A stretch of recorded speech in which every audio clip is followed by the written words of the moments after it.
começando Store Talks, onde empreendedorismo vira história e histórias inspiram empreendedorismo. Eu sou o Felipe Bahia. Eu sou o Cleito Quintino. E hoje estamos aqui com Kelly Galese, mentora de transição de vida. Veio bater um papo aqui com a gente. Muito obrigado aí por ter aceito o convite. Obrigada a vocês pelo convite. Compartilhar um pouquinho da sua história, do seu trabalho aí com o público. Claro, que eu puder ajudar e inspirar. Queríamos, antes de mais nada, saber um pouquinho da sua trajetória, o que você fez, até onde você chegou, né? Até você se tornar essa mentora de transição de carreira aí. Como que funciona? Acho que no começo foi uma jornada até, eu diria, muito tradicional. Eu acho que de se esperar de você entrar para uma faculdade, escolher o que você quer estudar, e desde muito cedo sempre me questionando, mas será que é isso? Será que não é isso? Sabe aquele leque de oportunidades que você tem? E como é que eu escolho? Onde está o critério de decisão? E acabei indo para a comunicação, então essa vertente da Kelly comunicadora, de expansiva, de falar sobre ideias, de expor ponto de vista sempre apareceu.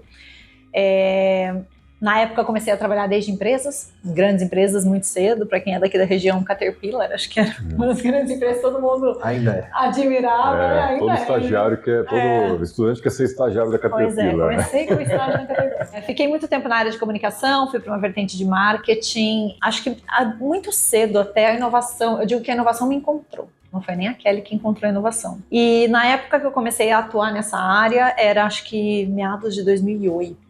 Nem se falava em inovação no Brasil. Então eu lembro que a vaga estava exposta assim dentro da empresa e uma pessoa chegou e falou que eu acho que você tem um perfil muito bacana para trabalhar nessa área. Eu falei, mas eu não estudei isso, não tenho experiência nenhuma. Não, mas aqui ninguém tem experiência. Isso é novo. Aqui a gente está recrutando por perfil. Eu falei, interessante, eu acho que eu gostei disso. Fui para um bate-papo e ali eu me apaixonei por inovação. Então foram faz mais do que quase mais de 20 anos quase trabalhando nisso. Comecei na área, na Whirlpool, trabalhando muito com inovação corporativa, então desde muito cedo questionar, pensar diferente, pensar fora da caixa, trazer novas soluções, enfim. Sempre fui esse perfil mais incomodativo dentro das organizações e eu acho que dentro da inovação mesmo eu fui buscando formas diferentes de atuar. Então, num primeiro momento, eu peguei todos os estágios, sabe, que uma empresa passa pela área de inovação, assim, desde instituir uma área, transformar isso, permear isso na cultura da empresa. As brigas com o pessoal que não quer saber primeiros departamentos.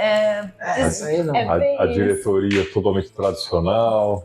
Aí você vai falar pro supervisor do setor, isso aí não vai dar resultado. Mas isso agrega no meu bônus? Será que é por aí que eu entrego? Então, não é bem assim diretamente, mas em algum momento é. E fui para desenvolvimento de novos produtos, desenvolvimento de negócios. Quando entrei em desenvolvimento de negócios, esse movimento das startups estava começando nos Estados Unidos. Você já estava lá? Eu estava aqui ainda, e aí eu falei, aí tem alguma coisa. E eu sempre quis dar a minha volta pelo mundo, né? Por 2 momentos eu acabei hesitando por conta da carreira. E aí mais tarde, quando eu recebi uma proposta para uma outra empresa multinacional, tocar uma frente mais assim, focada em desenvolvimento de produtos, eu disse ok, mas só se eu puder fazer do meu jeito. E a gente recebeu um desafio, na verdade, desse diretor. Ele falou assim, não, você pode, eu vou te dar 30 dias para você fazer um MVP, e provar para mim que a sua ideia funciona. Se funcionar, tá dentro. E aí foi onde nasceu foi uma das primeiras iniciativas de corporate venture, na verdade, no Brasil, que foi quando eu estava na BRF. Eu tive a oportunidade, então, de ficar nos Estados Unidos, que fiquei lá por 3 meses conhecendo isso, na veia, conversando com empreendedores, fundos de venture capital, organizações que já estavam fazendo isso, visitei Google, Facebook, enfim, todos os grandes que estavam naquela borbulha do Vale do Silício na época. Fui para Berlim, fui para Tel Aviv, onde eu fiquei um tempo lá. Voltei e estruturei essa iniciativa. Foi fazer um benchmark lá. Foi fazer um benchmark, justamente para tentar entender como é que essas empresas estavam se conectando com esses bichinhos, né, externos, tipos de relações, o que era saudável, o que não era, e essa coisa começava a borbulhar aqui no Brasil. E aí chegou no momento que eu estava já no auge da minha carreira, estava como gerente de Corporate Venture da BRF, e toda essa andança minha pelo mundo, ela começou um questionamento, mas não somente, eu diria, profissional. Quando eu ia conversar com essas pessoas, eu queria entender o porquê que as pessoas estavam fazendo aquilo. O que motivava um ser humano a tomar tanto risco, a sair da zona de conforto onde ele estava, a começar uma coisa, de repente vender aquilo, mas começar outra, mas como assim? Gente, e onde isso para, louco, né? Será que para? E foi aí que, na primeira vez, eu pensei, mas peraí, eu amo inovação, eu adoro o que eu faço, No entanto, o mundo corporativo já estava pesado para mim, no sentido de quem trabalha com inovação, desde muito cedo, já tomou muito não, já teve que estruturar muita reunião na frente, onde o board de diretores, por exemplo, era só homens, eu era a única mulher na sala tentando defender uma coisa que falava, olha, se você continuar fazendo o que você está fazendo, você vai morrer. E como é que você defende isso pro cara? O legal deve ser empresa oriental, né? Japonês, coreano, show de bola. E aí chegou num ponto que eu tava já... E aí foi um processo pessoal mesmo, enfim, eu tava muito cansada, isso começou... Ansiedade, estômago, comecei já fisicamente mostrar que a coisa não estava legal. Eu comecei a fazer alguns movimentos, na época nem existia trabalho remoto. Eu propus pro meu chefe, falei, olha, eu vou fazer o seguinte, para eu continuar trabalhando aqui, eu preciso trabalhar somente 2 vezes na semana no escritório. Os outros 3 eu preciso estar fora. Não, tudo bem, pode ser. E aí a gente articulou ali uma negociação e tal, e eu vi, num primeiro momento isso satisfez, me ajudou, mas por outro, eu falei, puta, não é isso ainda. Pedi 1 mês de férias pra ele. Falei, bom, o que eu vou fazer? Acho que eu vou atrás do meu sonho. Meu sonho era conhecer a Austrália nesse momento. E eu tinha começado... Você estava na empresa e morando nos Estados Unidos? Não, isso eu tava morando aqui, eu voltei pra cá. Tá. Fiz todas essas andanças e voltei pra cá pra estruturar a frente aqui no Brasil. Eu tava já num processo de autodesenvolvimento naquele momento, então onde começou a abalar fisicamente o meu corpo, eu comecei a prestar mais atenção pra isso e dizer, não, peraí, tem alguma coisa aqui que não é profissional, é Kelly que precisa resolver com ela mesma. Pra Austrália fui, e queira ou não queira, o destino, mas eu digo que nada é destino, você que constrói, né, e vai colocando pedrinhas ali que você nem sabe no caminho. Você está preparado para aquilo que vai acontecer. Eu perdi o meu voo de volta para o Brasil, 70% dos voos cancelados, houve um vendaval, o aeroporto fechou, enfim, coisas assim que você não acredita. E eu falei, puta, acho que é o sinal que eu precisava. Realmente, para entender se eu precisava dele, ele veio, né? Bem nítido. Isso foi em 2018. Se eu voltar, e aí eu entro um pouco a conversa do que a gente fala de coragem, né? Eu acho que coragem, medo, ele sempre vai estar lá. Não existe matar o medo.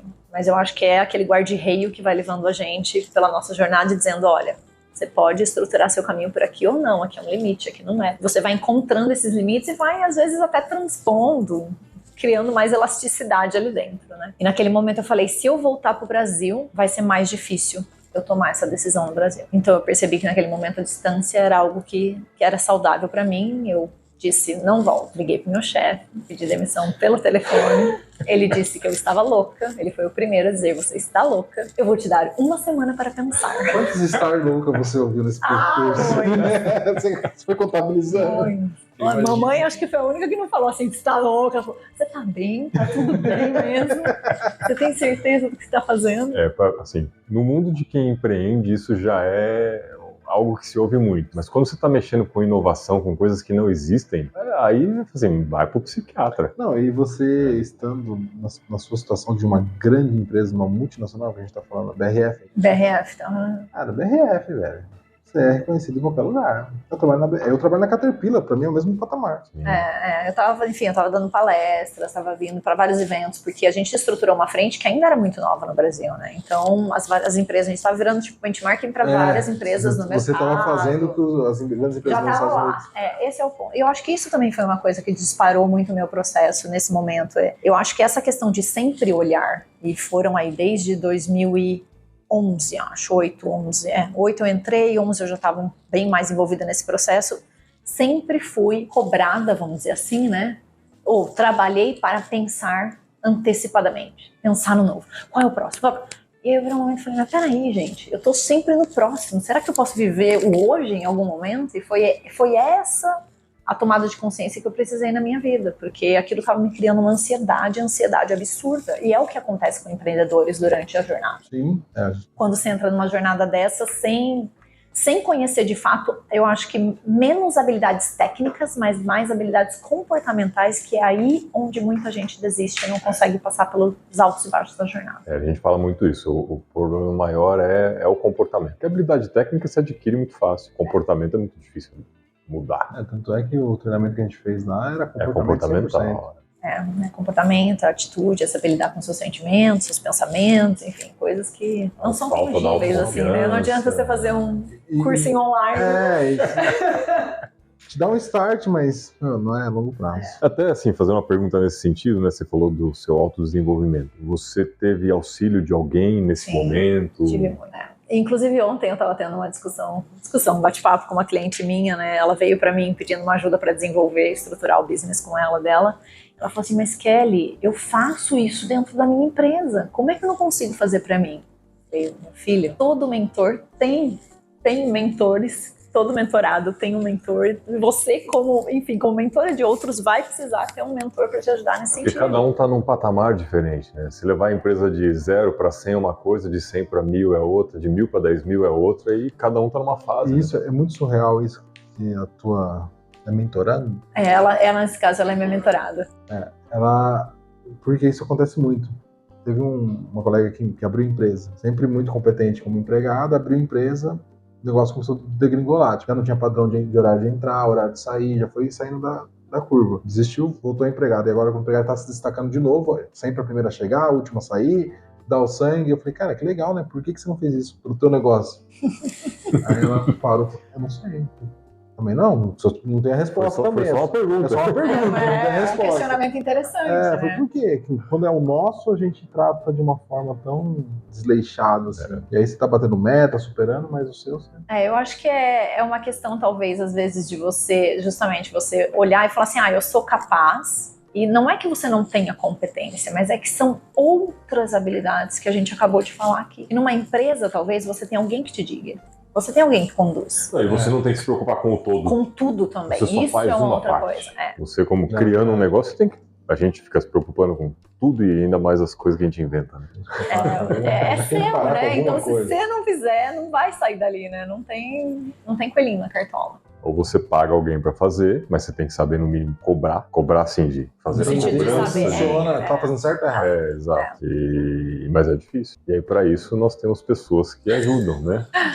Sempre precisamos, né? Mas eu acho que também é uma habilidade que a gente sempre falou disso em inovação, né? Sempre quando você começa um processo de inovação, a gente fala das lentes que a gente usa. E como é que você usa essas lentes? Você usa essas lentes através de, ou você vai para fora buscar uma informação, ou você fala com um profissional. Você tem que olhar para fora. Então, acho que essa questão também de ter alguém te ajudando, no sentido de não é você que tá ali, porque você tá, às vezes, 100% tão embrulhado no negócio, que, às vezes, a resposta tá tão óbvia, ou alguma coisa que precisa ser mudada, direcionada, implementada, e você não consegue ver. E não é porque falta de competência, porque às vezes você tá demais ali, né? Com tudo que tem em volta. E você precisa de alguém que traga esse novo olhar para você. Olhar de fora. Que questione, que te faça pensar de uma outra forma, que te faça olhar para uma coisa que você não tá olhando. Então, é sempre saudável. Saudável sempre. Eu digo que isso tem duas formas, né? Você pode fazer, sim, formalmente num processo de mentoria, de consultoria, enfim. Mas também você pode sair ali toda semana, fazer um talk, um café com alguém que te inspire, o jeito que ela lidera, o jeito que ela conduz o negócio, o jeito que ela inova, o jeito que ela tem produtividade, enfim, o jeito que ela se organiza na vida. Essas pessoas, essas conversas também estão sempre muito saudáveis para te gerar questionamentos. Agora estou dando insight. Você que é empresário, está dentro, tem funcionário, às vezes o teu funcionário traz uma visão, você está tão fechadinho, você não aceita aquela crítica. Começa aí. Começa aí, às vezes dentro de casa tá a solução, né? Porque às vezes você não precisa nem sair. E a gente fomenta muito isso aqui de trocar ideia com outros empresários. Porque naquele treinamento a gente viu que conversava com um aqui, depois a gente parou às vezes no final e falou, cara, é a mesma dúvida de todo mundo. De todo mundo, né? Vamos tentar ganhar dinheiro com isso. Porque as dores são parecidas, né? E aí eles são muito isolados. E por conta disso, né? Disso que o Cleiton acabou de falar, que surgiu o Store Talks, né? E trazer essas conversas, porque a gente sentava muito com outros empresários e conversava e tentava ajudar. Então, a gente podia gravar isso e disponibilizar, né? Isso diversas vezes. Até que uma hora eu cheguei com o meu celular, microfone, vamos gravar. Porque essa conversa ajuda. E aí a gente começou a fazer isso mais com frequência, mais estruturado. Trazendo pessoas aí, grandes empresários de Piracicaba, né, coaches, pessoal de investimento, alguns que têm um lado mais filosófico, porque tudo isso agrega para quem está acompanhando e quer empreender, porque não é fácil. Não. Sozinho não consegue. Infelizmente não dá. E buscar ajuda de fora, às vezes a pessoa tem uma resistência. Então ela botar um play num vídeo do YouTube, às vezes ela fica mais confortável. E a ideia de colocar empresários da região também traz isso. Porque às vezes a gente eu assisto muito conteúdo do pessoal dos grandes, né? Flávio Augusto é um cara que eu gosto muito do conteúdo dele. Mas eu não consigo tomar um café com o Flávio Augusto. Mas aqui a gente ele está num patamar muito acima, o patamar dos bilhões, né? Então aqui a gente traz o pequeno empresário que está dentro de Piracicaba. Então a pessoa que está numa realidade do público. Quer investir, quero começar um negócio, vou lá trocar uma ideia com... Que tem alguém que tá, além de estar próximo no sentido físico, está próximo no sentido de faturamento, né? O cara que está montando um negocinho ali, às vezes de 20 mil reais, tem o outro ali que já está ali nos 60, passou um pouquinho, mas ainda acabou de passar por aquilo, sabe como resolver a dor, né? Eu até comentei uma vez, o Flávio Augusto, ele já passou por isso que nós estamos comentando aqui, mas ele passou há muito tempo atrás, a situação econômica era outra, a situação política era outra, a situação do mundo era completamente diferente. Não se falava em inovação. Não. E eu estava ontem mesmo fazendo essa reflexão, a gente estava conversando sobre conexões, né? E é engraçado como a gente fala, nossa, o mundo está tão conectado, mas o que mais as pessoas sentem falta são de conexões genuínas. Porque é uma conexão frágil, né? E olha, você tem um acesso à informação, assim, ele pode apertar o play no YouTube e ver várias coisas, mas nada substitui ter alguém que está sofrendo a mesma dor que você, na esquina da onde você tem o seu negócio, você conhece a sua audiência, o seu público, como ela reage, enfim.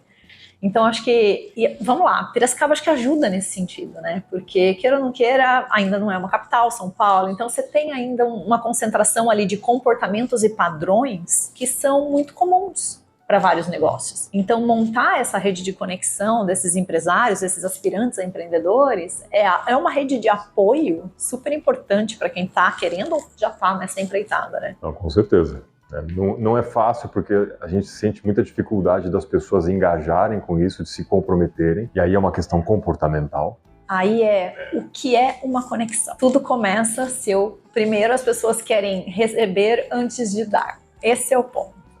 E precisa ser espontâneo e precisa ser genuíno. Precisa ser para os dois lados, senão você não conecta nada, né? É você e só... Deixa eu voltar para exemplos do agro que eu gosto tanto. Você não colhe sem plantar. Não colhe. É isso aí. Não colhe, então, tipo... E você não colhe sem regar.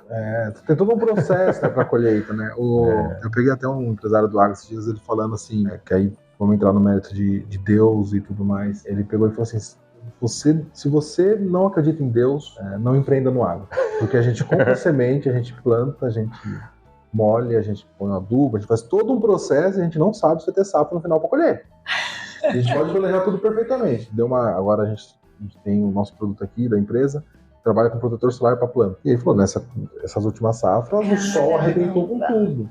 Aí o ano anterior foi a chuva que arrebentou com tudo. Você nunca sabe mais ou menos o que vai acontecer. Uma visibilidade constante. Aí ela fala, não, agora vai fazer calor, aí chove demais. Aí também é ruim. Então tudo que é excesso prejudica. E ele não sai quando começa. Eu achei bem interessante essa analogia daí. No agro, todo mundo tem muita fé, porque tem muito pra onde fugir disso. Agora, imagina o cara que tá lá tocando, né? Tá preparado para tudo isso, né? Eu acho que esse foi um dos grandes starts quando eu comecei a trabalhar com as pessoas, foi em notar esse gap que tinha no mercado de ou você fala de um desenvolvimento pessoal ou você fala de um desenvolvimento profissional. Só que, na verdade, essas duas coisas precisam andar são juntas. conectadas. Não tem como você separar o ser humano. Você não é profissional sem ser pessoal. E é por isso que quando as pessoas falam, eu quero empreender um negócio, mas a minha vida pessoal, peraí, o seu empreendimento é parte da sua vida. Ele precisa vir da sua vida pessoal e profissional, porque ela é uma só. Nossa, e vai ser tudo. Tá envolvendo muito com a questão do propósito. O Ellison falou muito disso, né? O Ellison veio aqui que ele é professor de investimento. A gente começou a falar de riqueza e como se tornar. Ele falou, cara, é propósito. O que é independência financeira para você? Tem gente que vive com salário mínimo. E é feliz. E essa é a realização que a pessoa quer. Se isso for suficiente para você, você já é independente financeiramente. É o que eu falo, assim, o empreender é o caminho para atingir o seu sucesso. Independente do que significa para você. E aí que tá a chave, descobrir o que é sucesso para você. Exatamente. O nome da história faz cada vez mais sentido. Faz. É um chute que é legal. História é seu... Sucesso é ter o objetivo realizado. Esqueci o nome do teu objetivo realizado. É isso aí. E nós estamos aqui para te ajudar. Claro, nós estamos aqui para te ajudar. Mas eu acho que é uma pergunta que vem muito, porque principalmente quando você está fazendo uma transição, e aí vamos pegar, por exemplo, o meu de carreira, né, que foi sair de um mundo corporativo, um cargo de gerente, e de repente, do nada, Kelly, o que eu faço? Liga pro gerente, estou pedindo minha demissão aqui na Austrália. Depois do primeiro, você tá louca?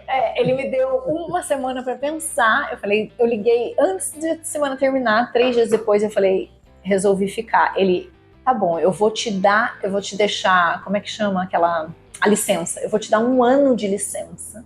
Nossa. O seu cargo vai estar aqui se você quiser voltar. Porque eu acho que você ainda está... Não, ele foi 1 ano, Ju, óbvio. Pô, ele sempre me ajudou. Empresa, mas também porque ele gostava muito do trabalho que eu tava fazendo ali, né? Então, eu entendo que é um equilíbrio, mas pô, legal, né? Tipo, ó, se der errado, tô aqui de volta. Se der errado, a gente ainda tá por aqui. Mas nesse momento, você sentiu que, assim, ele ainda deixou a ponte lá pra você, mas você sentiu que você queimou sua ponte ou não? Não. Até porque foi assim, eu tive essa... Enfim, eu desliguei de lá. Vem o questionamento do tipo, e agora o que eu faço? Você começa a olhar pro LinkedIn e você fala, meu Deus, a pessoa toda movimentando, vaga, não sei o que lá, e você fala, e agora? Eu me identifico como ali? Eu tô em sabático? Não, mas não tô em sabático, não tem... As pessoas começam a querer achar etiquetas, né? E eu percebi que, na verdade, essa ponte, ela vai comigo onde eu vou, porque é a bagagem que eu construí. Então, naquele momento, eu estava deixando de fora o Kelly, gerente da BRF, que parecia um sobrenome, para dizer, não, sou Kelly Galese, tudo que eu construí não interessa eu voltar na BRF, onde é que eu vou estar? Se eu quiser sair do mercado 2 anos depois voltar, as pessoas têm esse medo, ai meu Deus, como é que eu vou voltar? Você vai voltar com toda a bagagem que você tem, porque nesses 2 anos você não vai deixar de fazer nada. Talvez você vai aprender coisas... Você queira. Não, você pode também. Mas mesmo que você queira, assim, vou tirar um sabático, tá bom, vou pro meio do mato viver com os índios. Você vai aprender coisa. Vai trazer muito aprendizado. Vai trazer questionamento, insight, sempre traz. Arrepiou. Então, naquele momento, eu falei, não tenho queimar a ponte, né? Tanto é que, aí a notícia começa a esparramar, né? Mas aquele tá na Austrália, Eu recebi vários pedidos, convites para entrevistas, e aí eu ainda tava num momento estável, não tem como falar que, você dá esse salto, eu não fui aquela que fecha a porta e pronto, tô aqui, a minha nova vida. Não, eu tava num processo de transição. E eu tive que participar desses processos para ter certeza, não é isso mais que eu quero. Eu lembro até de um dos que eu conto no episódio do meu livro, foi muito marcante, simbólico para mim. Eu cheguei até a etapa final do processo, era para tocar outra iniciativa de Corporate Venture Capital numa empresa grande, de uma indústria que, vamos dizer assim, é destaque no Brasil. E eu falei, caramba, é um super job. E aí eu fui pra entrevista final, ele falou assim, o gerente da vaga falou assim, não, pra mim você já tá classificado. Eu só vou te pedir pra fazer uma entrevista com o vice-presidente, acho que era na época, só pra ele te conhecer e tal. E ele falou, o RH vai só te acionar, porque vai falar com a secretária dele pra te marcar a agenda. Aquilo me deu uma pontada no estômago. Desconforto. Eu desliguei, eu falei, deixa eu tentar entender. Naquela época eu já estava muito mais sensitiva a essas coisas. Eu falei, o que está acontecendo? A imagem que me vinha era eu carregando um crachá e entrando no corredor da empresa. E eu falei, não é isso que eu quero. Virou, você se viu vendo a Kelly, mas eu tive que ir Kelly da empresa tal. Eu tive que passar pelo processo para sentir e dizer, é isso que eu quero ou não. Eu posso escolher de novo voltar e não tem problema nenhum. Aí eu lembro que no dia seguinte eu mandei uma mensagem pra ele, já tô sabendo, já conseguiram a agenda, daqui a pouco vão te contatar.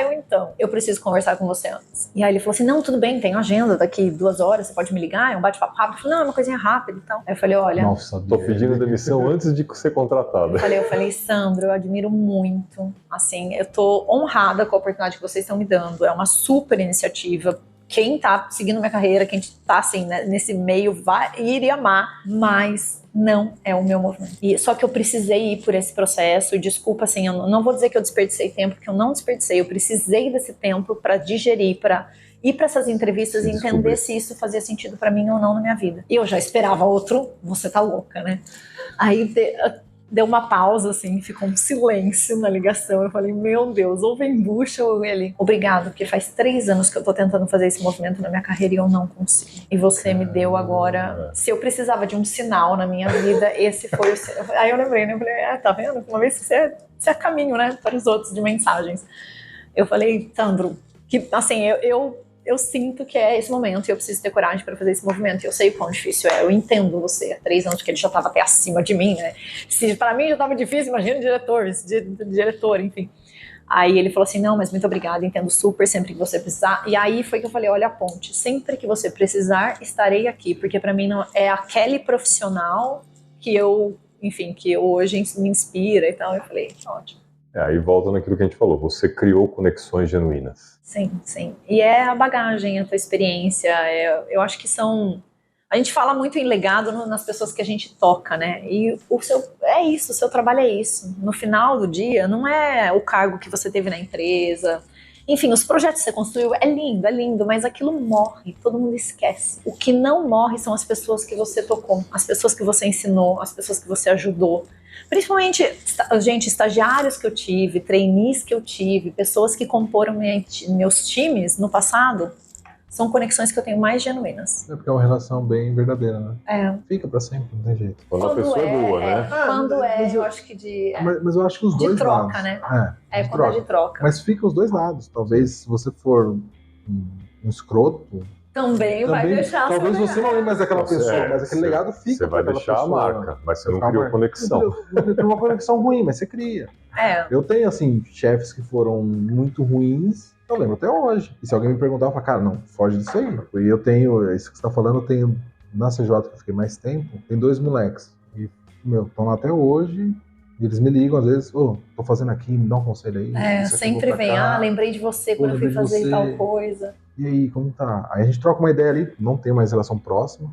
Fui no casamento de o outro casou, não consegui. Mas a gente tá sempre trocando, assim, doses homeopáticas. Eles me mandam mensagem, e aí, como tá? Eu falo, não, tô bem, e aí, como tá? Tudo legal. Beleza. Pô, tô pensando nisso aí. Eu falei, calma, respira, vamos trocar uma ideia. A gente marca um café, troca uma ideia, tem essas dificuldades aqui, você tem que estar preparado pra isso. Pensa por esse lado e tal. Beleza, valeu, tô voltando pra empresa. E assim a gente vai mantendo uma relação, que a gente não tem mais a conversa todo dia, igual tinha na empresa, mas não tem contato. Acaba sendo, às vezes, bem mais produtivo, inclusive. Seu tempo é limitado. Eu acho que eu tive os dois extremos de gestores, e para mim também foi interessante nesse sentido. Eu tive gestores que que me inspiraram muito na carreira, e por isso eu acho que eu consegui fazer até esses movimentos, me ajudaram, me impulsionaram, mas colocando na fogueira no bom sentido, sabe? Mas te dando também as armas para você sair dali, sabe? E tive aqueles que eu falei, puxa vida, onde é que isso... Por que isso virou um líder um dia numa vida, né? Mas sabe o que é interessante? A vida me trouxe essas pessoas de novo. Em outras situações e totalmente diferentes. Essas pessoas, circunstâncias que eu tive na minha vida pessoal, com os meus pais dentro de casa, me fizeram acreditar que as pessoas podem mudar. Porque eu olhei pra ela e falei, gente, como assim? Inclusive, uma delas ainda veio comigo para justamente fazer a transição de carreira dela, depois de muito tempo. E esse processo, você decidiu... E aí, depois, qual foi o próximo passo? Então, aí eu entrei num processo de inovação pessoal, que eu falo, né? Se eu tava inovando para as empresas, chegou a hora de inovar para mim mesmo. E aí, o que fazemos dentro de casa, né? É o problema, né? Então, eu comecei, falei, poxa, não sei ainda o que eu quero, tenho uma página em branco, vou começar a explorar o que eu tenho nessa mochila. E comecei a tirar tudo que eu tinha ali de bagagem. E aí as oportunidades foram aparecendo, ali mesmo na Austrália. Então eu decidi ficar um tempo maior na Austrália. Eu falei, já que eu queria tanto conhecer esse país e ficar por aqui, por que não, né? E eu comecei eu sabia que tinha alguma coisa ali no inovação e empreendedorismo. Eu sempre gostei disso que eu fiz, mas eu precisava ainda entender como. Como é que era a minha visão daquele assunto, inovação e empreendedorismo. Então era isso que aquele ainda precisava lapidar. Então eu comecei a me envolver com diversas iniciativas nesse sentido. E interessante que algumas coisas, quando você começa a se abrir, como dizia Steve Jobs, você não consegue conectar os pontos olhando para frente. Você só conecta olhando para trás. Hoje, olhando para essas iniciativas que eu me envolvi, eu consigo entender que cada uma delas foi peça fundamental para construir o que hoje eu faço. Eu vou dar um exemplo aqui de uma que me marcou muito. Eu me deparei com, em determinado momento, eu estava dando aulas de empreendedorismo na Austrália para alunos de todo mundo. E aí, esse mesmo diretor da escola, eles tocavam uma iniciativa com uma organização na Austrália que recebia refugiados de países como Irã, Iraque e Síria. E essas pessoas precisavam encontrar um trabalho na Austrália para viver. Eles eram muito jovens e não conseguiam uma recolocação tão fácil assim profissionalmente. Então imagina que você tem toda uma vida num país, de repente você rasga tudo isso, porque a Austrália não reconhecia nada do que eles tinham feito, inclusive a universidade. E aí, olhando para trás, eu falo, gente, eu entrei naquele projeto para ajudar essas pessoas a se recolocarem profissionalmente. Então eu usava as metodologias de inovação, eu tentava trazer com eles as habilidades que eles tinham. O que você tem na mochila? Vamos tentar entender quais são as suas possibilidades. Eles queriam entender se eles queriam continuar na carreira que eles estavam ou não, se eles queriam estudar alguma outra coisa nova. E eram jovenzinhos assim, 18, 19, 20, até acho que 30 anos. Em algum momento eu parei, foi um almoço que eu estava tendo com eles, eu ouvindo, enfim, aquelas histórias de países que não é a nossa realidade, né, o que eles falavam, e aquela pra mim falava, gente, caramba, eu tô no céu, né? É aí que a gente percebe o quanto a gente é abençoado. E eu falei, o que eu tô fazendo aqui? Eu tô construindo vida com essas pessoas. Não é simplesmente uma carreira. São pessoas que têm que recomeçar um novo capítulo da vida delas. E anos depois, estou eu lá na minha mentoria de transição, ajudando as pessoas a escreverem novos capítulos na vida. Então, aquela iniciativa pequenininha que foi, eu fui tirando coisas, extraindo, conectando pontos. Então, eu dei aulas de empreendedorismo, fui para esse projeto. Aí comecei a ajudar pessoas na Austrália, que iam para a Austrália, que precisavam também recomeçar suas vidas. Comecei a trabalhar com empreendedores locais, principalmente brasileiros, que estavam lá querendo entender o mercado australiano. E aí eu fui desenhando, e acabei chegando nessa linha. Depois de muito refinar, lapidar, modelar, pivotar. Tá sempre em evolução, né? Sempre assim. Para esse ano vem novidades. Opa! Foi ano agora. Legal. E como que é esse empreendedorismo lá, meu? É mais fácil que aqui ou é pior do que aqui? Você consegue fazer esse link? Olha, eu vou dizer que tem prós e contras. Eu acho que é um mercado que ainda não tem muito investimento, vamos dizer assim. Você não tem uma fartura no sentido de fundos de capital investindo. Tanto é que acho que eles têm 2 ou 3 unicórnios. Acho que o Canva é um, né, que explodiu. É de lá? A Atlassian é de lá e tem uma terceira que eu não lembro. No entanto, eles têm eu acho que 2 componentes que são essenciais ali para empreendedores que vão ali. O primeiro existe, para quem opta por desenvolver um negócio ali, existe uma barreira natural da Austrália. Quem vai levar uma operação para a Austrália hoje? Está do outro lado do mundo. As grandes empresas olham para a Austrália, é uma ervilha a operação delas ali. É muito pequena, Austrália e Nova Zelândia, geralmente, né, que eles tratam juntos. Então, essa já é uma barreira natural nesse sentido.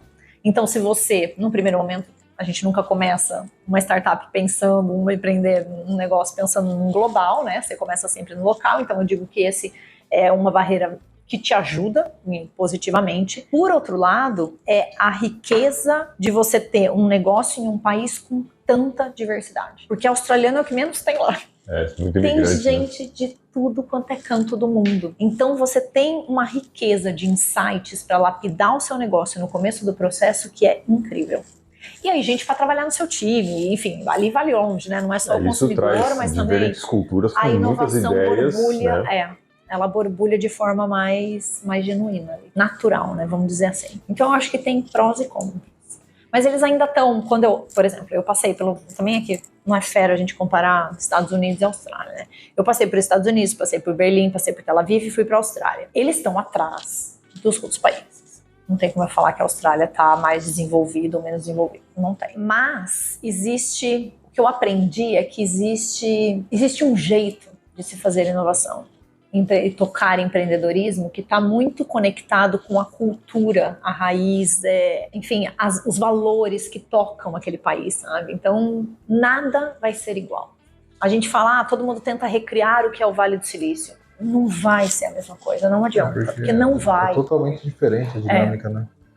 Então você olha, por exemplo, para Tel Aviv, eu fui para lá mas não é os Estados Unidos, não é, mas vou dizer que assim, a flexibilidade ou adaptabilidade comportamental das pessoas de lá, dos empreendedores de lá, para tomarem risco, por exemplo, é muito maior do que qualquer outra cultura. Os caras estão em risco 100% do tempo, eles estão em estado de alerta ali. Sim. Então isso é natural, é um ímpeto natural. E a história deles é essa, né? Todo avô de guerra e tudo que foi. Então tem coisas que são assim, não adianta você querer, acho que não tem muito do recriar, sabe, do copiar, é você olhar ali, tipo Berlim, você vai pra Berlim também, é outra coisa, é muito mais, você pode imaginar, o alemão é tradicional, nossa, é muito mais pesado, estruturado, você não vai achar muito risco lá, não vai mesmo, então não adianta você montar que tem inovação. Sim, do jeito que eles fazem, de uma forma mais estruturada, mas tem. E para algumas coisas é muito bom e funciona muito melhor do que o jeito mais, às vezes, badernado e caótico de outros lugares. Porque o alemão, talvez, ele não consiga se encaixar naquela cultura, no outro jeito de ser. E tudo bem. E em que momento você resolveu escrever o livro? Que é um outro empreendimento também. É um outro filho, foi né? Tudo junto aí, no processo. Não foi no começo do processo, foi no meio do processo. Então eu comecei em 2018 essa mudança. O livro veio em 2022. Foi quando eu já estava desenvolvendo ferramentas instrumentais, que esse livro ele foi meio que não foi assim, vou escrever um livro. Um dia eu acordei e falei, vou escrever um livro. Não, eu sempre tive uma sementinha plantada ali, um sonho, desde que um dos meus gestores, um daqueles inspiradores que eu comentei com vocês, escreveu um livro. E eu fui no lançamento do livro dele e eu falei, Mário, um dia eu vou lançar um livro. E eu achei maravilhoso, eu falei, deixa ele guardadinho aqui. E acho que passei o processo da pandemia, e para mim o processo da pandemia, eu tava na Austrália, então eu posso dizer que eu nem sei se eu vivi muito a pandemia naquele lugar, no lugar que eu tava na Austrália ainda, num vilarejo, ainda mais assim, sabe? Então assim... Você já tava... Não tinha, já tava isolada. Acho que foi bem isso, eu já estava num processo de isolamento, eu tava mesmo, né? Porque... Se fosse internet, eu nem saberia que teve uma pandemia. Não, parte dessa jornada, o que eu falo para as pessoas, é um processo de mergulho interno. Então eu acho que eu estava naquele momento, na verdade, da pandemia. A pandemia veio, assim, como uma luva para mim, porque eu precisava estar comigo mesma. E quando eu estava escrevendo, né, fazendo muito a escrita reflexiva, uma das ferramentas que eu usei muito para autodesenvolvimento e hoje comunico e divulgo e acho que isso ajuda pra caramba os empreendedores que querem trazer à tona aí o seu empreendimento. Depois fala um pouco mais sobre isso. Falo. E aí eu estava nesse processo, quando eu olhei para todas aquelas páginas, eu falei, caramba, eu tenho muito material aqui. E sempre que eu tava conversando com as pessoas, bate pronto, era, Kelly, mas essa história sua daria um livro? Porque sempre tudo acontece com a Kelly, sabe? Até nas coisas mais informais, assim, de balada, de amigos, de roda. Eu falei, não, realmente, né? Tem umas histórias aqui que eu falo, meu, quem que imagina essas coisas? E aí eu olhei para aquilo e falei, por que não agora? Se não for... Então aí eu coloquei que começo de 22, eu falei, esse vai ser meu projeto pro ano. Por isso que acho que ele nasceu até, não sei se tão demorado, eu acho que não, porque foram 9 meses, mas todo o processo, não só o processo de escrita, processo de escrita, diagramação, tudo isso que tem toda uma estrutura, quanto tempo né? leva pra fazer um revisão. Porque quando eu vejo esse pessoal falando, é uma coisa de 1, 2 anos. Se você escrever, se você não tem, porque considera que eu não sou uma escritora, então foi meu primeiro livro, né? Porque hoje você tem ghostwriter que escreve livro tudo, em 2 dias, sei lá. Mas ali era a minha primeira jornada e eu fazia questão que isso viesse 100% meu. Não tinha um chat GPT bem desenvolvido ainda. Não tinha também. Detalhe. Essa que foi na raça. Não tinha um podador de criatividade ali no caminho. Nossa, não tem nada pior do que isso, né? Então eu tive que escrever na raça, foram 9 meses até o processo de divulgação. E aí eu terminei de escrever ele, eu estava ainda na Austrália, fui fazer a minha viagem pelo Sudeste Asiático diagramando ele, cheguei na Suíça e fiz o lançamento do digital. Que foi primeiro na Suíça, depois em março desse ano eu vim para o Brasil e fiz o lançamento físico no Brasil. O lançamento você fez aqui no físico? Fiz o físico aqui. Foi em março, eu fiz Piracicaba, São Paulo e Curitiba. Nossa, a gente não tinha ouvido falar disso. Não conhecia foi ainda. no... Como é que chama? Ágora. Boulevard? Ágora. No Bairro Alto. Nossa, é um café, restaurante, enfim, muito legal. É um lugar muito... Eu passo ali. Muito bacana. Vou até marcar aqui para dar uma passada. E depois fui para São Paulo, fiz na Livraria Travessa também, um lugar mais intimista, que eu pude reunir as pessoas que estavam me acompanhando durante essa jornada, porque eu dividi muito com as pessoas, então foi um processo também que aos poucos eu fui escrevendo e eu usei as minhas redes sociais para convidar as pessoas quem queria construir isso comigo, ler a cada capítulo, me dar feedback e tal, então eu usei o Substack na época, a plataforma que agora acho que também tá bombando, enfim.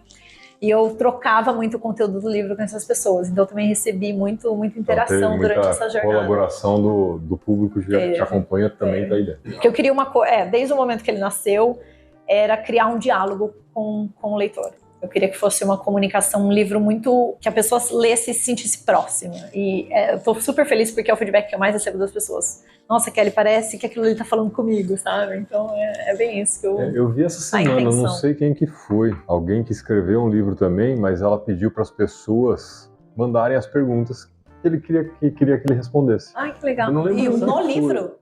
Então assim, ele escreveu um livro, mas respondendo perguntas que as pessoas fizeram para ele nas redes sociais. Interessante. Quem fez isso, não dessa forma, no caso pensado, foi o Serbasi. O Serbasi, o primeiro livro dele, aquele que é livro Casais Inteligentes. Casais Inteligentes.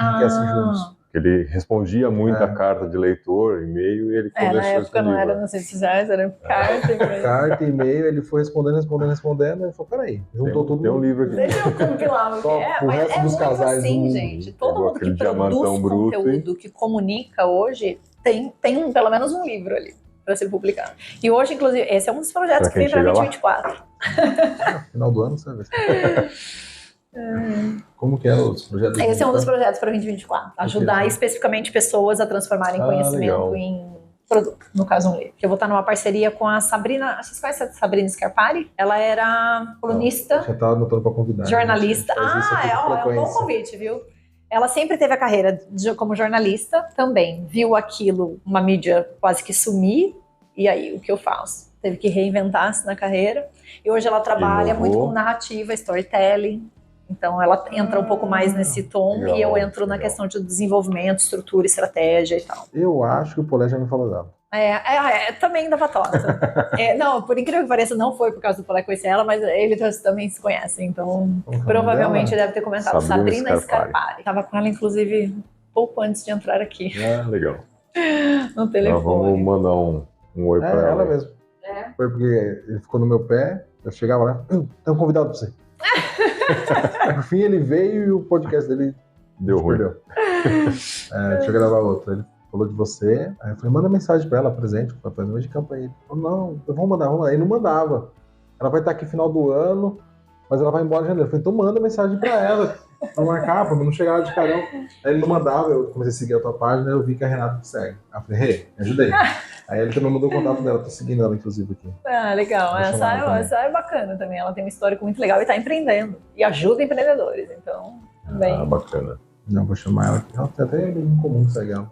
Provavelmente por ter trabalhado como jornal. Ela estava nos principais jornais da cidade na época, então acho que ela deve conhecer bastante gente no circuito. Sim, então nesse momento eu trabalho com... Na verdade eu não tenho restrição, né? Eu trabalho com empreendedores aqui, então meu público é Brasil, brasileiros expatriados, eu tenho bastante, e localmente onde eu estou, geralmente eu vou construindo uma comunidade. Então hoje eu construí uma comunidade na Austrália que me segue, independente de onde eu esteja, eu tenho clientes. Na Europa, eu tenho muito ali Suíça, Portugal, e agora Estados Unidos, que eu cheguei lá em junho, comecei primeiro a desenvolver o mercado, então tive meus primeiros clientes ano passado. Se você é nativo, língua portuguesa, ou se você fala inglês, pode passar pelo processo. Vulgarmente, essa troca de idioma é constante. Faz uma call em inglês, depois você vai para o português e volta para o inglês. Olha, eu vou dizer que no começo foi complicado. Hoje já é mais tranquilo, que nem meu marido estava aqui no final do ano, eu falo com a família em português, ele em inglês, chega um ano, você tudo bem. Porque eu fiquei, aí ficou na pandemia pra cá, né? A gente trabalhou junto, lá na empresa do irmão dela. Um dia eu tava aqui na mesa conversando, digitando, ela tava numa ligação em inglês com alguma pessoa assim, ela desligou o telefone e começou a falar comigo em inglês. Ela ficou olhando assim... E ela falando assim e rindo. Eu falei, nossa, eu queria saber o que ela tá falando. Ela contou toda a história. Eu falei, agora você repete, traduz pra mim. Aí fala em português. Precisa de colocar a legenda? Sem legenda é complicado. Não, isso aconteceu. Mas o mais surreal é que ela olhou assim e falou assim, eu falei inglês, você falou totalmente inglês. Parecia que tava falando assim. Não, é natural, assim. Vira e mexe, eu tô conversando com ele lá em casa e viro com minha mãe. Aí meu pai... Kelly está falando inglês comigo. Então é normal. Outro dia eu tava onde? Na academia, eu contando inglês, aí a mulher perguntou, quanto você fez? Eu, 20. Quanto? É normal, de vez em quando dá uns... Legal, então não, vou falar pra reclamar. Principalmente quando acaba de voltar, né? Acho que talvez mais... mas no caso da Rede, é constante, porque ela tem o marido e os 2 filhos, aí ela entrava assim, conversando com o marido, com o filho, e aí começava a falar com a gente, voltava, do ciclo do marido tá junto, né? O teu marido, ele também trabalha com... Ele trabalha com tecnologia. Trabalha no Google, inteligência artificial. Agora eu deixo pra pensar no futuro pra ele. Eu penso nas pessoas e agora no futuro. Bom, pelo menos se ele ficar ansioso, ele já tem dentro de casa o suporte pra transição. É bem isso, né? O duro que... Espeto de pau, como é que é? Ferreira, espeto de pau. Casa de Ferreira, espeto de pau. Mas é bem isso. Mas ele faz essa... eu acho que talvez é isso que provoca a gente, num bom sentido, profissionalmente os dois, sabe? Porque a gente trabalha com áreas muito diferentes, mas ao mesmo tempo, ele tem um lado humano e eu tenho toda a minha bagagem de experiência, de tecnologia, empresa, startup e tal. Então, é muito interessante ver como a gente tem ponto de vista diferente. E a gente entra, assim, num diálogo e cada um com o seu ponto de vista, a gente troca umas ideias, entendi, alguma coisa eu concordo, outra eu não concordo, mesmo que a gente saia, não, também discordo e ok. Então acho que Mas sempre agrega, né? É muito agregador nesse sentido, sabe? Eu vejo os dois crescem Sim. profissionalmente nesse porque sentido. depois ele vai chegar na empresa, você vai chegar com seus clientes, vocês vão pegar esses perfis e vai conseguir... Totalmente. Já tem uma experiência no diálogo... Em algum momento, assim, olha, ela falou isso. Olha, ele falou isso. Não, eu ajudo ele muito na questão de carreira, de liderança. Mas meu chefe, desenvolvimento no pessoal mesmo, no sentido de atitude, comportamento. Kelly, inteligência artificial, é isso aqui, é solução, isso aqui tá bom, ele também me ajuda com algumas coisas. É que ele é mais pesquisa, né? Ele não tá muito na frente, mas desenvolvimento de produto. Então, querendo ou não querer, ele tá por dentro. Ele é italiano. Então, italiano, tá vendo? Mais uma língua aí no meio. Ele é italiano, a gente se conheceu na Austrália.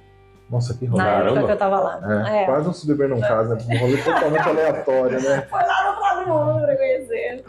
Caraca, que surreal. E hoje vocês moram nos Estados Unidos? A gente mora nos Estados Unidos. Passamos 9 meses, ele ficou 1 ano, eu fiquei 9 meses na Suíça, com uma ponte, e agora Estados Unidos, desde junho desse ano, a gente foi pra lá. Agora viveu o Vale do Silício, né? Inclusive era outro questionamento que veio muito forte pra mim, porque o Vale do Silício foi um lugar que me inspirou muito, só que ao mesmo tempo me trouxe muitos questionamentos. Foi ali onde começou o meu processo de desenvolvimento, no sentido de, é isso que eu quero, mas Então aquelas conversas me instigavam, mas me puxavam para o outro lado, que era o lado humano, que não conversava com tudo aquilo. Escalar, growth, accelerator. Eu olhava aquilo e falava, meu Deus, até onde vai isso, né? Onde para tudo isso? Onde vai essa bolha? E aí eu olhava e falava, a hora que ele falou, vamos dos Estados Unidos, você toparia, não toparia? Eu arrepiei, eu falei, eu não sei, eu preciso pensar. Em um primeiro momento eu tava assim, eu falei, Kelly, são suas barreiras, crenças. Eu olhei e falei, não, realmente, eu tô tentando olhar para uma experiência que eu tive quando a Kelly era outra pessoa. Hoje eu tô totalmente diferente, um processo totalmente diferente. E tem uma outra vertente nascendo ali que tá muito mais conectada com essa questão do ser humano, né? A inovação que acontece dentro de você. E falando de física quântica, uma outra pegada muito mais assim aberta, que é um pouco desse processo que eu faço, porque na verdade eu tento colocar junto esses dois mundos. Um mundo concreto e um mundo que não é concreto. O pragmatismo e o que não é tão racional assim. Então, eu voltei para os Estados Unidos e falei, não, agora eu vou, mas é uma outra pegada. Tentando harmonizar a razão e a emoção. É bem isso. A pegada do Hilson, péssimo com fontes. Tem uma passagem de um filósofo, como que é o nome dele? Que quando você entra no Rio, você nunca entra no mesmo Rio duas nunca vezes. Você nunca é o mesmo. Já voltou para os Estados Unidos, é outro Estados Unidos e é outra que coisa. Eles vão estar até mais propensos, talvez, mais receptivos com a sua visão hoje. Sim. E hoje tem toda uma indústria sendo desenvolvida nesse sentido. Inclusive que sai um pouco, vem para essa indústria do coaching, mas eu acho que o coaching é uma outra pegada. Esse já é um pouco mais aberto. Que curioso, você consegue... Porque eu tô vendo que o teu trabalho ele é muito desenvolvimento pessoal, num processo muito específico, mas é muito próximo ao coaching. Você acha que próximo, sim ou não? É próximo, o que eu digo o coaching, ele vai, e aí vão pegar principalmente o de carreira, que talvez seja ali o mais fácil da gente lidar. Ele vai te levar, o que a gente sabe, do ponto A para o ponto B. Então, Kelly, hoje eu faço isso e eu quero esse outro momento aqui. Então, a pessoa ela já está, talvez, muito mais definida o que ela quer, e é um processo muito mais estruturado e muito mais pontual. O que eu faço principalmente, a pessoa ela tá nesse ponto A, mas ela não tem ideia do que é o ponto B dela. E aí não adianta, não é só profissional esse processo.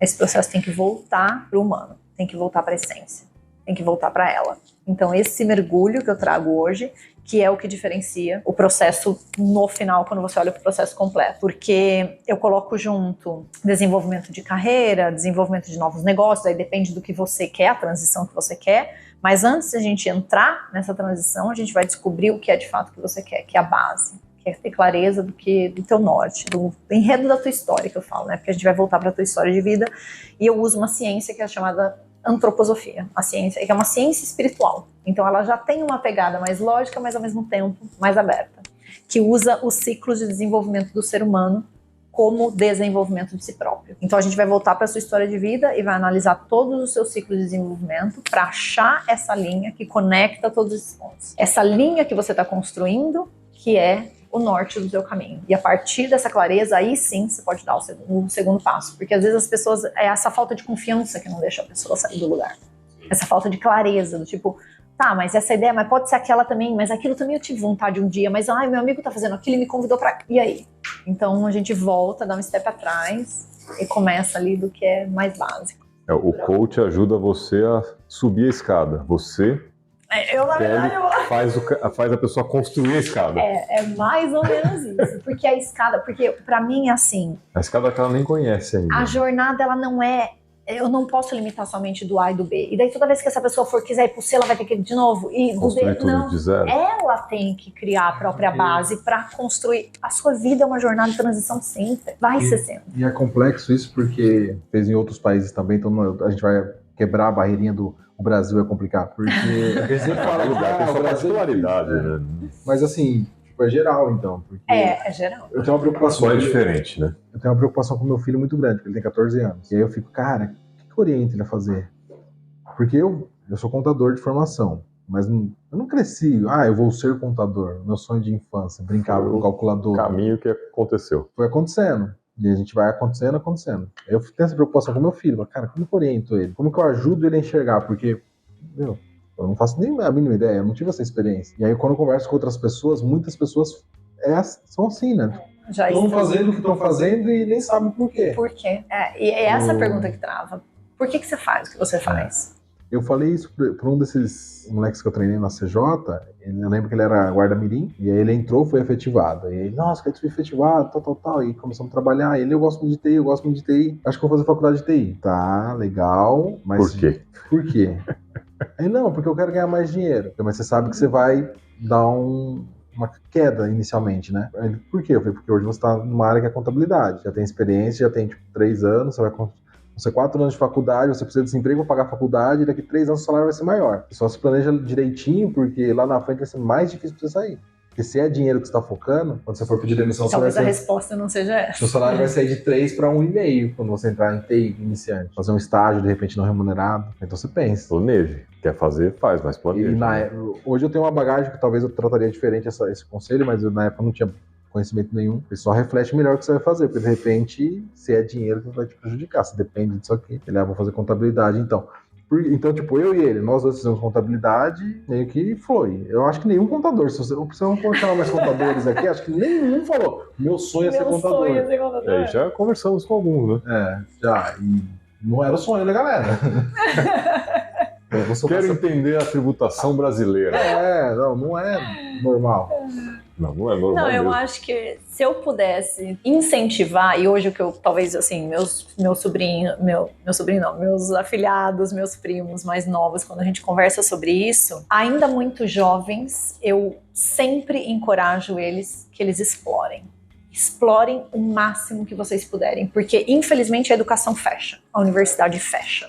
Bota um cabresto. A empresa, você entrou no cargo, fecha. Dependendo da empresa, a maioria fecha. Porque não quer que você saia dali, porque você começa a fazer um negócio, se você mudar. Porque o investimento, da visão da empresa, é meu investimento. Eu não quero que você queira sair muito dessa caixinha. Eu quero só o pessoal da inovação que não sair da caixa. Vocês, eu quero bater no martelo. Então eu sempre incentivo que eles, o quanto mais puder, vocês explorem, porque é assim que você se conhece, é assim que você vai entender suas paixões, é assim que você vai entender seus talentos, é assim que você vai chegando um pouco mais perto daquilo, o que realmente me dá tesão fazer. Eu sempre fiz muito isso, né? Às vezes verdade, as pessoas perguntam, eu já fiz um monte de coisa, não fiz tudo, mas fiz muita coisa. O Felipe é chefe de cozinha, fez física, formado em engenharia de não sei o quê. Mas assim, falando até da parte da engenharia. Eu já fui DJ. Nossa, que não profissional, mas não comprei equipamento, deixava minha mãe louca lá.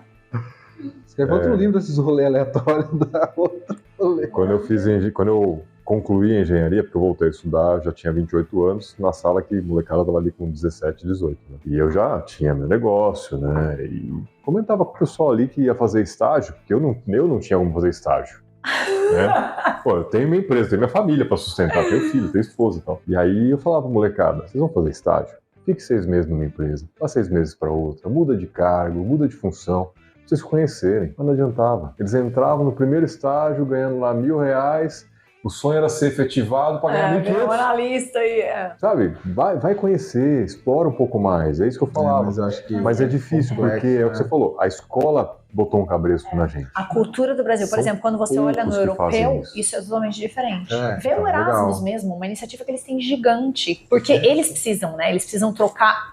Primeiro que eles precisam se reconhecer como comunidade europeia, né?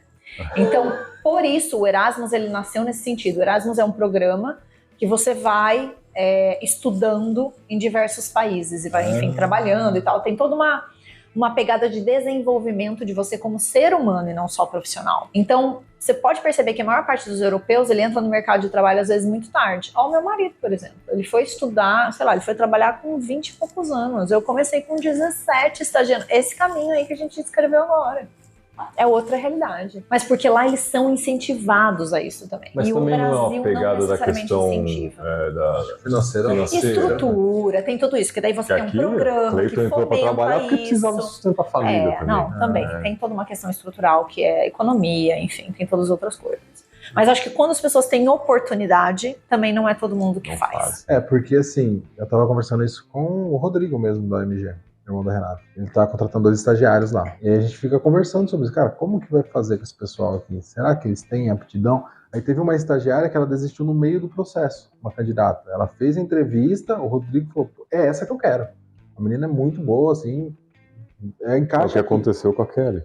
Aí ela pegou, só que o dela foi diferente, porque o dela foi assim, eu recebi uma proposta de uma empresa maior. E foi aí, pelo financeiro. Foi pelo financeiro. Só que o Rodrigo falou, não, ela é boa, então eu contrato ela como efetivo, eu não quero como estágio mais. Muda o contrato. Se é dinheiro que ela quer, eu vou pagar o salário maior do que a da empresa maior e como efetivo. A menina declinou. E aí eu falei, cara, como que isso é possível? Eu falei, essa menina tem família por trás. Ela não tá precisando tanto do dinheiro agora. Ela tá conseguindo escolher com mais calma, independente de salário. Mas o mais engraçado, o mundo dá voltas, em janeiro ela ligou e falou, a vaga ainda tá aberta, não era o que eu tava pensando. Mas eu falei, não, agora eu contratei outra pessoa, já fiz contrato, já fiz tudo, já dei a palavra pra pessoa, agora perdeu. Mas eu acho que isso tá mudando um pouco no Brasil, porque essa geração, todo mundo reclama dessa geração, não sei se lá fora também tá assim. A nova geração? Essa geração de empregado. Eu falei, cara, essa geração é filho uma dos geração seus... diferente. É uma geração diferente e são filhos dos seus amigos. Então não reclame muito. Ou seus filhos. É vocês que criaram. Ou seus próprios filhos. E aí eu brinco muito que, tipo, essa geração tá tendo mais opção de escolha de repente não entrar de uma vez no emprego, porque tem o background do pai e da mãe. Sim. E, tipo, ó, não vai, tô aqui. Aí a pessoa testa, é demitido, tô tranquilo, não vou passar fome. Eu tinha um filho com 20 anos, não podia me dar o luxo de ficar desempregado. E aí acho que vem o ajuste das empresas de entender essa nova geração e se adaptar a essa geração, o que também começa a criar atrito. É verdade. Sim, e aí julga a geração como, mas eles não ficam em nada, mas realmente existe um componente ali, ansiedade e um montante de escolha, que a pessoa não sabe ainda o que ela faz, porque daí volta pro desenvolvimento. Não adianta também você ficar passeando e pulando de galho em galho se você não tá refletindo, analisando e maduramente tomando. Então. E aí o quanto dessa geração tá escolhendo profissão porque o pai teve uma experiência dizendo, faz contabilidade que é bom, faz esse curso que é legal. Faz engenharia, faz medicina. Existir, né? Isso... Não tem muito como, né? Isso acho que não acaba. Sempre vai ter alguém. A questão é como se adaptar. Mas... Você comentou lá atrás, o Cleiton até pontuou isso, né, sobre a escrita como uma forma de reflexão, não foi esse termo que você usou. Como que é esse processo para você? Como você pode contribuir para a gente fazer igual? Não, tranquilo. Dá uma mostra grátis. Eu acho que, escrever tem 2 grandes benefícios, né? Acho que o primeiro aliás, vários, mas 2 eu acho principalmente porque o papel aceita qualquer coisa. Então você coloca ali e de forma... é para você, ninguém vai ler. Então de forma não estruturada, você precisa escrever. Então ele te ajuda na estruturação do que está acontecendo na sua cabeça, no seu coração, nos sentimentos, nos pensamentos. Então é uma forma, sim, de você desenvolver tudo aquilo que está dentro de você. Um livro que me ajudou muito na época, que eu sempre comento, é O Caminho do Artista, que é um livro da... esqueci o nome, gente, deu branco.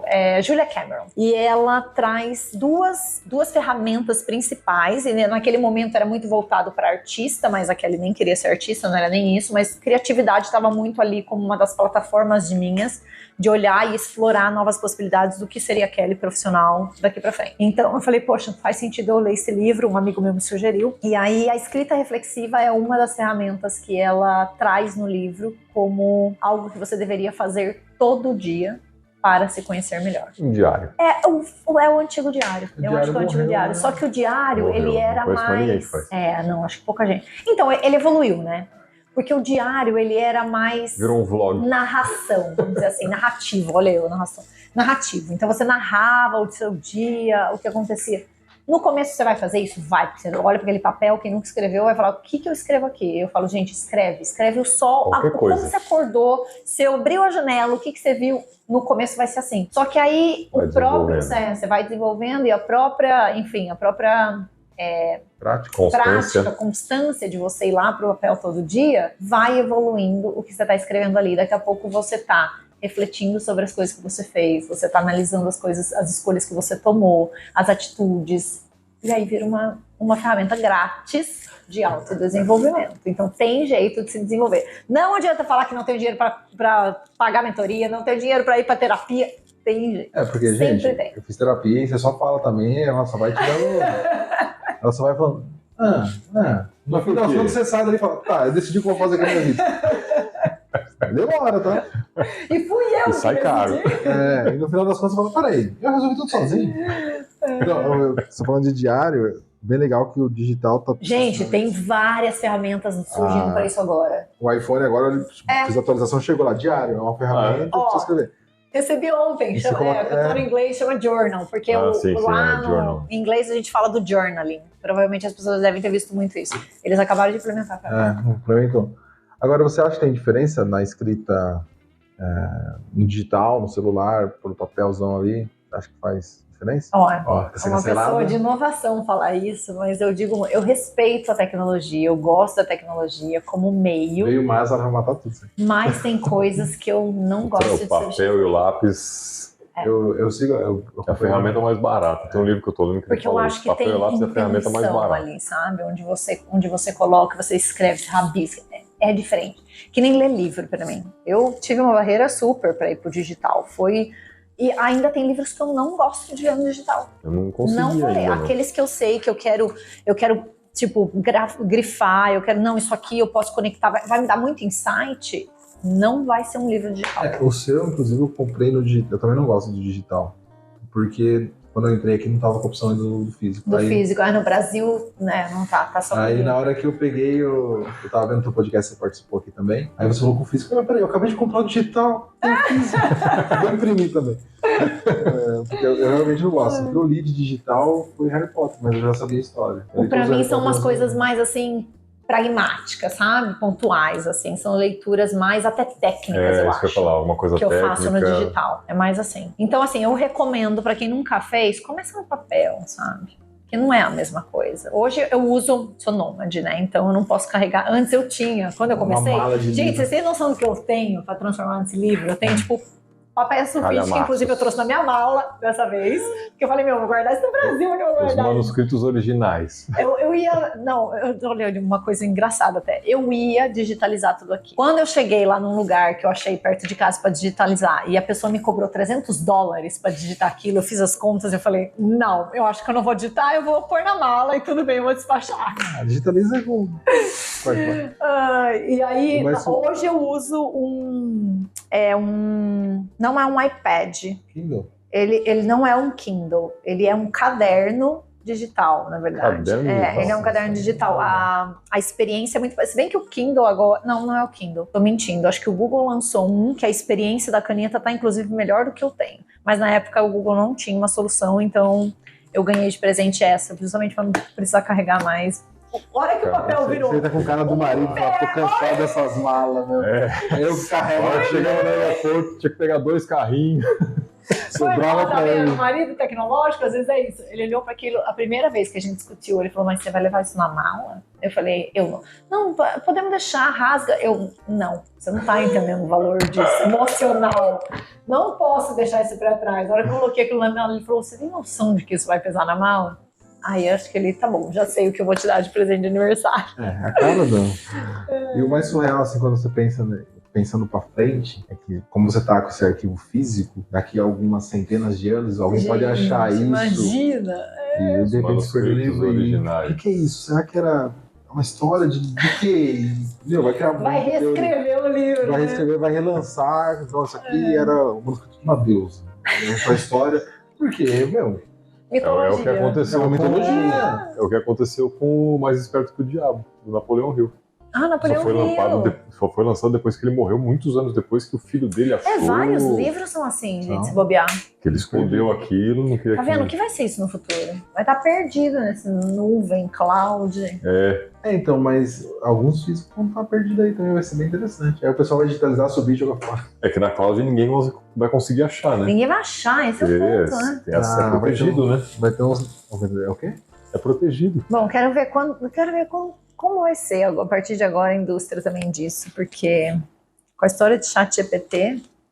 Então, você fez um comentário, e aí eu quero te perguntar assim, eu vou deixar você... Não me pergunta das coisas. Você fez um comentário ChatGPT, e aí... Assassina a criatividade. Isso, exatamente o que ela falou. Aí eu falei, tá, fala aí, o que você acha do ChatGPT? Não vou nem... Só joga aí. Eu não sei se eu tenho ainda muito bem formulado algo. Eu tenho um pensamento em evolução, eu digo assim. E eu converso muito principalmente com meu marido. Não só o ChatGPT, mas a inteligência artificial como um todo. Eu digo sempre, eu não sou contra a tecnologia. O problema é a forma como a gente usa a tecnologia. E volta para a pecinha que está aqui atrás de novo. Então, assim, existem processos que a gente pode substituir. E com certeza a tecnologia vai fazer de forma mais rápida, de forma mais fácil, de forma mais produtiva. Mas tem coisa que não adianta. O componente humano ali, a máquina nunca vai conseguir. Eu acho que não vai. A gente não tem vai um fator que não existe em outros ambientes, que é o emocional, né? Tanto é que a gente está agora o que se discute, né? Justamente quando eu estou envolvida nessa indústria, então a gente ouve muito. Vão se criar, na verdade, duas nuvens, né? Vamos dizer assim, dois canais ali. Um público, um montante de profissionais que vai estar usando essa tecnologia a ferro e fogo e criando coisas, mas que na verdade vai ser tudo igual. E vai estar naquela massa e todo mundo vai conseguir, em determinado momento, todo mundo vai conseguir reconhecer o que saiu da pessoa, o que não saiu. O que saiu da inteligência artificial, por exemplo. Principalmente quando a gente está falando de produção de conteúdo.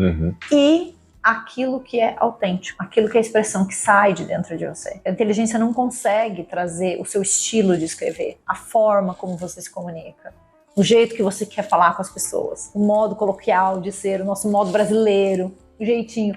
Então não tem como. Em algum momento a tecnologia ela não é capaz ainda de captar essas nuances. Ela não tem personalidade. Talvez será que chegue lá. Então, mas aí eu fico pensando, será que o nosso nível, a gente está falando de Brasil especificamente, tem pessoa que não consegue interpretar texto, sai da escola sem saber isso. Será que ela vai chegar um momento que a gente vai ter essa na massa? Porque eu concordo, que aí você fala, o cara que tem lá uma faculdade legal, que tem uma base legal, ele vai olhar, isso aqui é artificial, é lixo. Eu escuto o funk bomba, faz sucesso. Se eu fizer uma música hoje com batida e falando nada, você vai fazer sucesso. E vende, e dá dinheiro, e uma galera consome.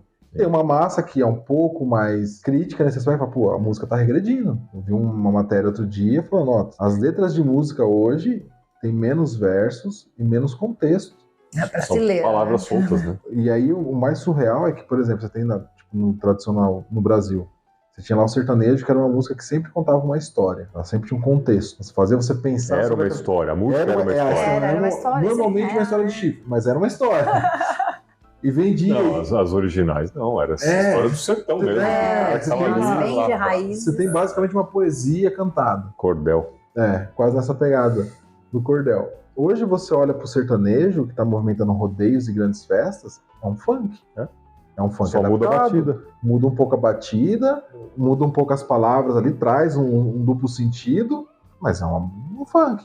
Tipo, o sertanejo, a geração próxima, só se olhar, Zé Felipe e Leonardo. Não sei quem são. Não tenho nem ideia.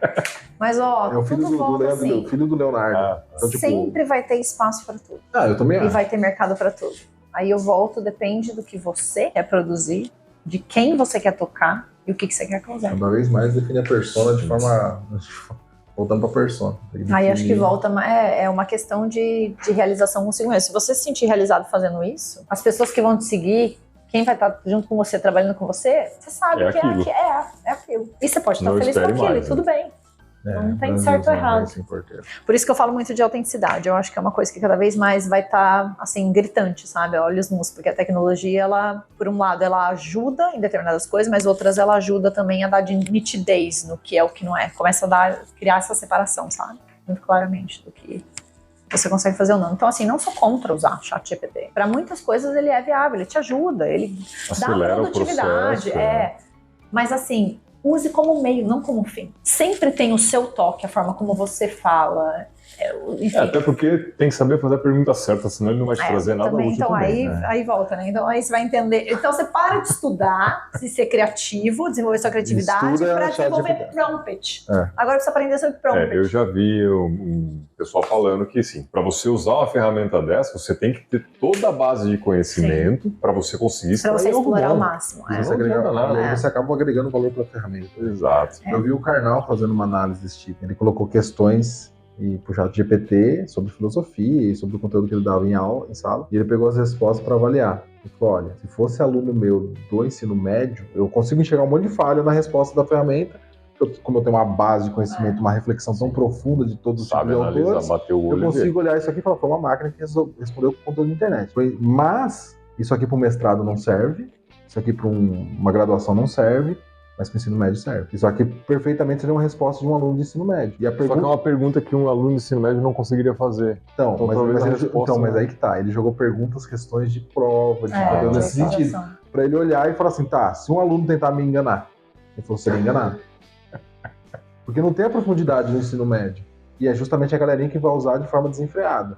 E vai criar essa cultura nele. E aí, beleza, se ele entrar numa faculdade, talvez ele consiga formular a pergunta de forma mais elaborada, se ele fizer o curso de forma correta. Porque daí a gente começa a discutir e você fala, tá, então a pessoa vai parar de estudar o conteúdo em si, a informação que ela precisa ter, para ela saber estudar como fazer a pergunta. E não precisa saber da resposta. No final você vai ter um filósofo que sabe usar muito bem o ChatGPT. Então, mas vem o outro lado, tipo, não, Kelly, porque isso daí ela não precisa, ela vai usar o tempo dela, então ela vai cortar tempo aqui, ela vai usar o tempo dela para se desenvolver em outras coisas.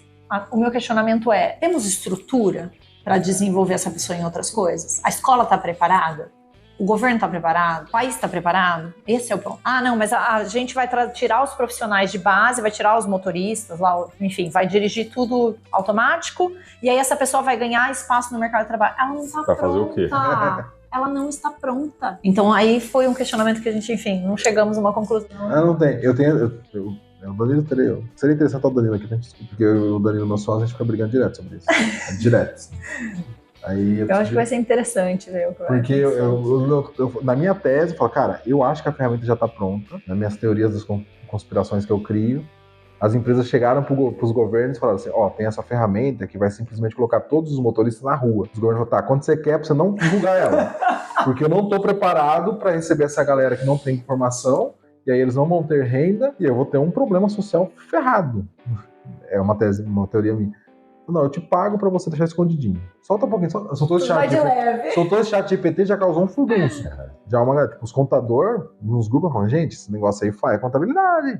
E contabilidade é lógico. Esse negócio aí avalia a lei. Já tem uma ferramenta desenvolvendo nos Estados Unidos que eu tava lendo. Advogado, tem várias coisas. A ferramenta consegue identificar, com base num processo, em questão de minutos, entra com esse processo com esse juiz. Porque a tendência desse juiz é vir pra esse lado aqui. Uma cláusula trabalhista, por exemplo. Esse juiz decide mais para o trabalhador, esse decide mais para a empresa. Você qual advogado? Eu sou da empresa, então vem para cá. É uma ferramenta, né? Ela serve para os dois lados, para o bem e para o mal. De novo, gente, é a pecinha que tá atrás. É o que eu falo da rede social. A rede social é um problema. Não, gente. O problema é que as pessoas estão falando contra a gente. É o uso que a gente faz dela. A gente não está preparado. A tecnologia está lá e a gente não está lá. O quanto a gente está investindo no desenvolvimento do ser humano para acompanhar a tecnologia. Fale mais do seu livro, onde o pessoal pode encontrar. Sim, criadora sou, protagonista estou, uma jornada de inovação humana no palco da vida. Disponível, ele está digital na Amazon, para quem quiser. Entrega em todo mundo. Para quem está o link aqui embaixo no Brasil, temos a impressão, então aí pode encontrar direto comigo no Instagram, Kelly Galese. E eu estou fazendo a distribuição direta disso. E aproveitando que estou no Brasil, esse mês está saindo com dedicatória especial para todo mundo. Só. Legal. Faço elas ali, escrevendo sem chat GPT. Eu imprimo e colo na página. Vamos deixar o link para o pessoal conhecer aí. E sigam a Kelly aí para acompanhar o conteúdo dela. Sim, temos mentoria lançando em fevereiro, próximo grupo. Legal. Então, para quem tiver a fim também de conhecer um pouco mais. Bom, mais uma vez, obrigado aí por ter compartilhado sua história, bater esse papo aí que com certeza o pessoal vai gostar bastante. E não esqueça de deixar seu like, é importante para nós, né, Cleiton? Com certeza. É de graça, ainda é de graça, né? Por enquanto. Por enquanto, ainda não estou cobrando. Você no brasileiro, se você colocar R$1 por dia, eles começam a pagar. Capaz. O brasileiro não tem lógica. Curte, compartilha, deixa os deixa um comentário aí, porque aí vocês criam uma interação. Xinga a gente, porque é a interação de qualquer jeito. A gente consegue chegar a mais pessoas. E é isso. Semana que vem tem mais? Semana que vem tem mais. Valeu, galera. Obrigada.